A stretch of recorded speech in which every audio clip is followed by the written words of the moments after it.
Hi everyone, in this video I will guide you on how to claim daily gift on Temu, so let's get started. Tap by opening the Temu app on your phone. Once you're in, look toward the bottom of the screen and tap on the U icon. Next, scroll down a bit and tap on Messages.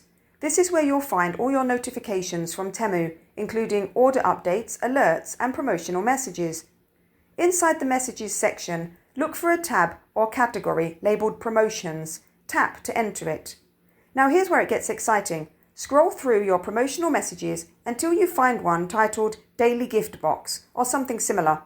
This promotion is sent out daily, so it should be near the top if you're checking regularly.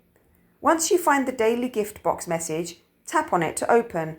You'll be taken to a fun interactive page where you can open the gift box and instantly claim your reward.